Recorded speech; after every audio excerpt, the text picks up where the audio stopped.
বন্ধুরা, এত সহজ না সংসার। সংসার বড় কঠিন। আজকে কত টাকার বাজার নিয়ে আসলাম জানেন? আগেকার আমার বাবা কাকাকে দেখতাম, যদি 500 টাকা নিয়ে যেত না, বস্তা বইরা বাজার করেও তারপর টাকা ফেরত দিত। আর এখন 500 টাকা নিয়ে গেলে পরে মাথায় ঘোমটা দিয়ে দিয়ে বাজার করি, যে কেরা দেখলো অল্প অল্প বাজার নেবেনছি। এখন আর মানে কাঁচা বাজারে গেলেও যে টাকা হিসাব করে যাওয়া যায় না, বুঝছেন? না আপনাকে কেমন দশা করতে পারো না, আমি গরিব মানুষ, আমার টাকা হিসাব করে যাওয়ার লাগে, তারপরেও পারি না। দেখাইতেছে দেখেন, টমেটো আনছি, টমেটো 60 টাকা কেজি।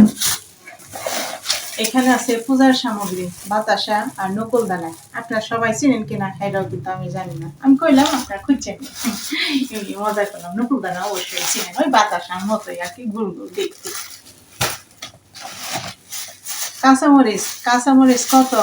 140 টাকা কেজি, 10 টাকা নিয়েছি। কাঁচামরিচ আমার আছে, যে ফ্রিজে বেলানো করে রেখে দিছি। এগুলো একটু ঝালমুড়ি খাম, অনেকদিন ধরে তো ঝালমুড়ি খাই না, তাই ওই যে এখন বাজার সদাগুলো সবগুলো গুছিয়ে গেছে নেমু।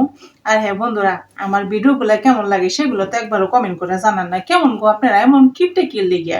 একটু বেশি বেশি করে কমেন্ট করবেন, শেয়ার করবেন, লাইক করবেন। তাই বলে কি আপনার নোকের মধ্যে কি ফুসকা পড়ে যাবো গা? এই যে দেখেন, মুড়ি নিয়েছি, ঝালমুড়ি মাখামু। আর এতে ঝালমুড়ি মাখাই বুঝে কেডা হেডা কি জানেন? আমি গতি সনপুরি ঝালমুড়ি মাখি, বেশ কি যে মজা করে ঝালমুড়ি মা খাই, সেই মজা হয়, বুঝছেন? আপনাগুলোকে অবশ্যই শেয়ার করুন।